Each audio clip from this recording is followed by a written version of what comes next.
Welcome back, y'all. A couple weeks ago, the very funny Ike Barinholtz came by the show, and if you didn't know, he won Celebrity Jeopardy.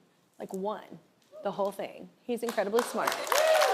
Well, that got us talking about what kind of student he was, and as we do sometimes, or just generally most of the time here at the show, we get a little carried away, and so we talked for way too long. But that means that you are in luck. You're welcome, because today it is time for another Kelly Extra. So wait, were people you knew from back home impressed with your Jeopardy win? I feel like I would have bragged about that more than a Grammy. I would brag about a Grammy more, but they're both great. I don't know. Well, my friends who knew me, they kind of knew that I was a trivia nerd. But there was someone I knew who, when I told them I was on Jeopardy, they were like, oh, you are going to embarrass yourself. And now I stand outside their house every morning with the trophy. Hold it. When they wake up, I'm just standing there. Like John Cusack, have a playlist and your trophy. Just hold up the trophy, blasting Peter Gabriel.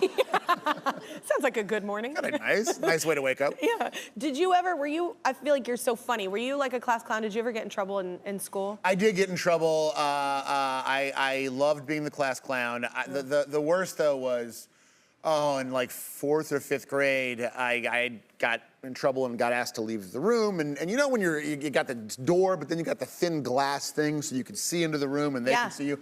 Well, I thought it'd be funny if I mooned them.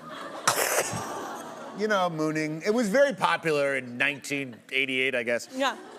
And I mooned the class. I have mooned many of people. I will tell you, yeah. It's fun. It's like funny. a fun thing to do. A bare ass is funny. A bare ass is it's funny. Yeah. If there's a mission statement or of this sad, show, depending on the ass. Depending on the ass. Depending on the ass. Yeah. At the time, mine was perfect. Mine was in mint condition. Mine was absolutely perfect. And I did it. My teacher, when I turned back to see the reaction, I saw him looking at me, and I was like, oh, what? And I came home, and I didn't tell my parents, and the school called, and I didn't get to go to camp that year. Yeah, it's okay. I go every year now, though. Just to stick it to him. I go to look at me now. Sleepaway camp for 2 months out on the East Coast. No, that's huge, though. It was a big one. It was a big one, but I learned from my mistake, and Keep your butt in your pants. I keep my butt in my pants now, where it belongs most of the time. Most of the time. Most of the time. Sometimes you gotta. Okay.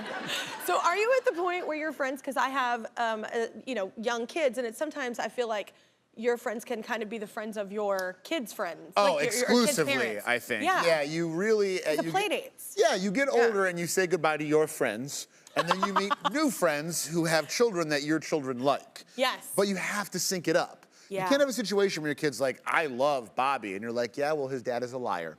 So you can't be friends with him. Sorry. So I do kind of, suggest to my kids, like, it's like, oh, for your birthday, who do you want to have, come over for dinner? And they'll be like, oh, Sally. I'll be like, I don't know. I think she said she's out of town. I know she's out of town, but you know who is not? Bobby's in town. So why don't we have Bobby over? So I think it's good to kind of suggest who your kids should be friends with because it makes me a little more comfortable. Yeah, because it can get awkward.